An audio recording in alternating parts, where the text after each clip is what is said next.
Hi, everyone. Welcome to the 700 Club. I'm Andrew Knox, in for Gordon Robertson. A groundbreaking lawsuit in gender transition treatments for minors is underway. A young woman alleges she was coerced into treatments at the age of 15 that caused permanent mutilation and damage to her body.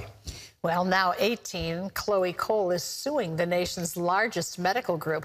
Her legal action may be the first of its kind in this country, and it could open a floodgate of similar suits.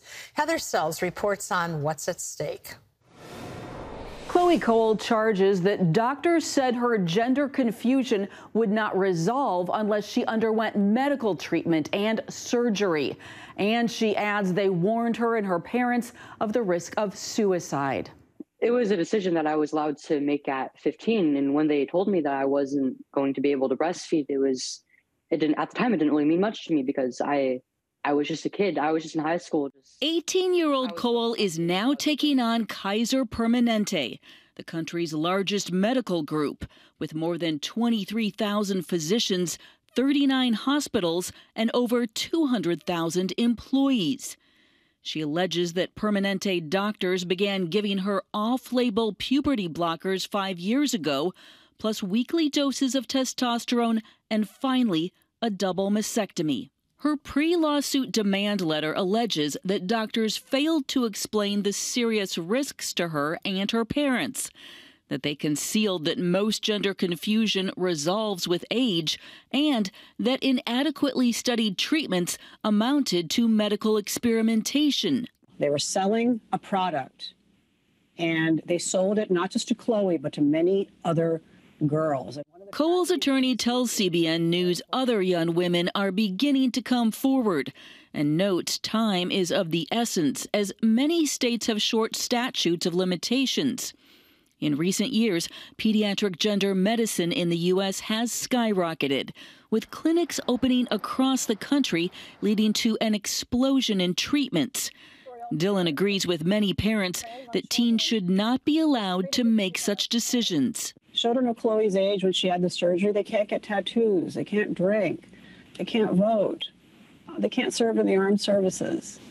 And yet, we are treating them as fit to make permanent bodily changes. CBN News contacted Kaiser Permanente, and the company stated it can't comment on the case out of respect for patient privacy and in compliance with state and federal laws. Doctors performed Cole's mastectomy in 2020.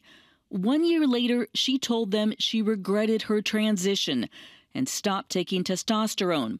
In recent months, she has begun speaking publicly, becoming one of the more well-known detransitioners. And I realized that I'm not the only one who is in this situation, and I need to start speaking up because this is what happened to me. It's very real, and it's being silenced. A similar lawsuit is underway in the United Kingdom. Analysts like the Heritage Foundation's Jay Richards warn a legal slugfest could be coming to the U.S. We're going to have thousands of young people who are detransitioning. They're going to be mad at what's happened. And so I honestly think maybe it's 5 years, maybe it's 10 years, that this is all going to end. Newly formed professional health care groups are calling for more research on ways to best treat gender confusion, or what's known as gender dysphoria. They are alarmed by the spike in numbers, especially among teen girls who identify as boys. Andrew. Thank you, Heather. Chloe, obviously extremely brave and courageous. How likely do you think we are to see more detransitioners suing? And then how might it affect the field of gender medicine? Yeah, well, it's interesting because, as you said, Chloe is courageous, and it takes a lot to go up against a medical group like Kaiser or another. And a lot of times for these detransitioners, it takes a couple years to realize that they regret and that they want to switch back. And so by that time, they can miss the statute of limitations.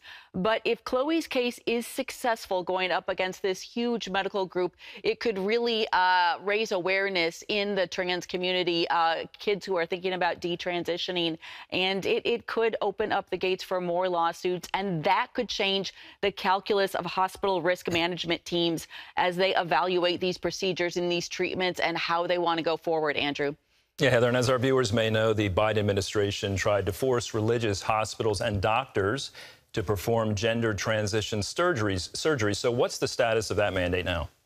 Right, just last week, the 8th Circuit Court of Appeals pushed back and blocked the mandate. The 5th Circuit Court of Appeals did the same thing a few months ago. And this mandate started in 2016 with the Obama administration. It interprets the Affordable Care Act to say that doctors cannot refuse a transgender treatment on a patient, even if the doctors think it will be harmful to the patient.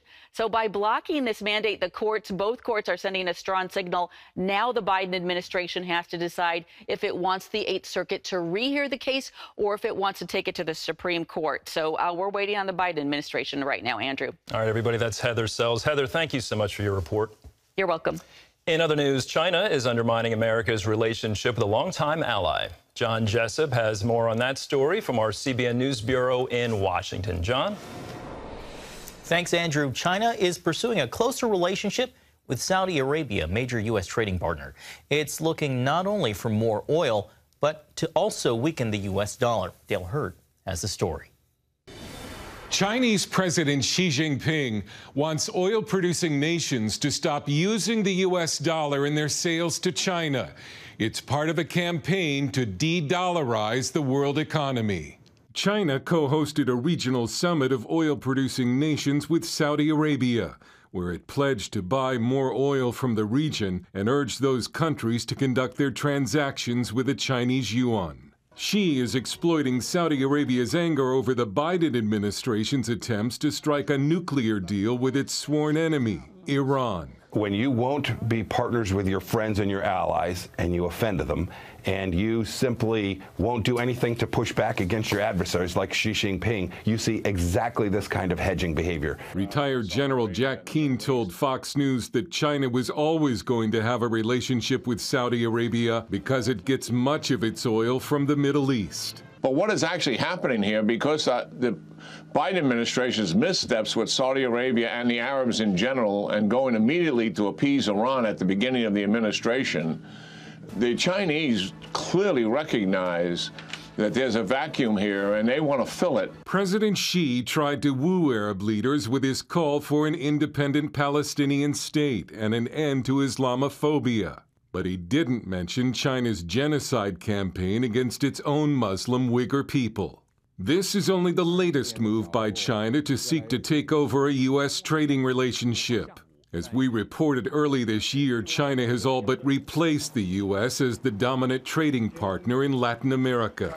Keane says if the White House wants better relations with the Arab world, it should seek the help of incoming Israeli Prime Minister Benjamin Netanyahu, who wants to strengthen and expand the Abraham Accords. That means relationship with Arabs and Israelis. Work with him and have him help you renew the relationship with the Arabs. China has one big advantage over the U.S. It's perfectly fine with Saudi human rights abuses, a major point of contention with Washington.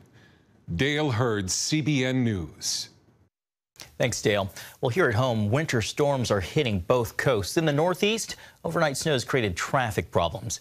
In Massachusetts, police ordered drivers on Interstate 90 to slow down after a 7-car pileup left one person seriously injured.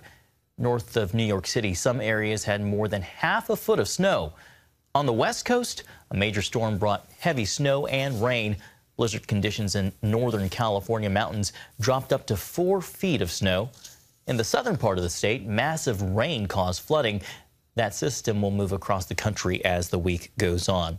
Well, it was just over a year ago that political novice Glenn Youngkin pulled off a stunning victory to win the Virginia governor's seat. During the campaign, Youngkin didn't shy away from his belief that God called him to run for office. In an exclusive interview with CBN News, the governor talked about his faith and how the prayers of people give him strength.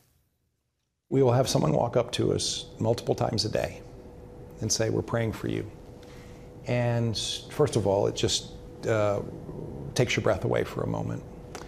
And then I always want to make sure that they understand that we see the manifestation of those prayers every day, every single day. And it's extraordinary to know that people are praying for you, people who we've never met. Governor Youngkin and Virginia's First Lady had much more to say about their faith and how they say God is leading in their lives. You can see the full interview with CBN's Abigail Robertson on tomorrow's 700 Club. Andrew, Youngkin is often mentioned as a potential 2024 White House hopeful. Certainly is. We look forward to seeing that interview tomorrow, and I can speak as someone living in Virginia that when he won, I think it sent a certain shockwave through this Commonwealth. But did you hear what he said? He values prayer. He feels prayer. And as we read in 1 Timothy, we're to pray for those in authority. And whether your politician is a Democrat, a Republican, or independent, whether you are an independent, a Republican, or a Democrat, let's pray for those in authority. I think sometimes, Terry, we like praying for those that we like, but for those leaders we're not so crazy about, we don't pray for them. But maybe those are the ones our heart should really be praying about. Note on. Yes, I agree. And this season especially, there seems to be so much leading up to 24 now politically happening.